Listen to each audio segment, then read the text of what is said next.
We're here today to bring two really important events together. One is the 85th anniversary of Billy Bishop Toronto City Airport, and as well the 100th anniversary of the Royal Canadian Air Force.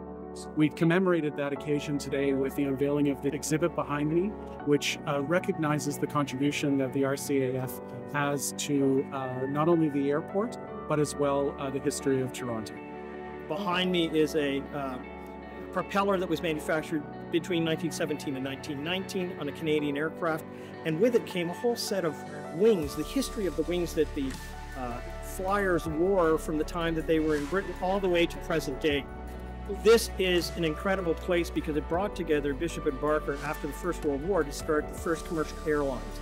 This is where commercial aviation began, in Canada.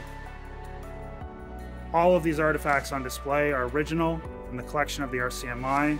They represent the evolution of the Canadian aviators in war, and the propeller itself, made in Toronto, dated to 1917 or 1919, was made by Canadian Aeroplanes Limited.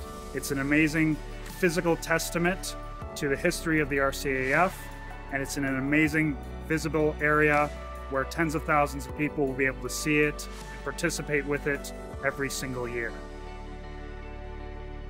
Be here today to celebrate as part of our centennial year. So many events taking place means a lot. At the Billy Bishop Toronto City Airport, to have the Canuck propeller on display beside Billy Bishop, beside William Barker, just showcases the close connection that we have with Toronto, whether that be industry, whether that be Canadians, and whether that be aviation. Ultimately, our history has been shaped on many pieces, but one of them is our military. Couldn't be prouder. Today was a wonderful day to highlight the centennial, the 100th anniversary of the Royal Canadian Air Force, with an unveiling in partnership with the Royal Canadian Military Institute, but also to animate the digital screens throughout the airport, highlighting scholarship programs, best-selling book on the history of the Air Force, but also in general, what the 100 years mean to a Canadian institution such as the Royal Canadian Air Force. A fantastic centennial.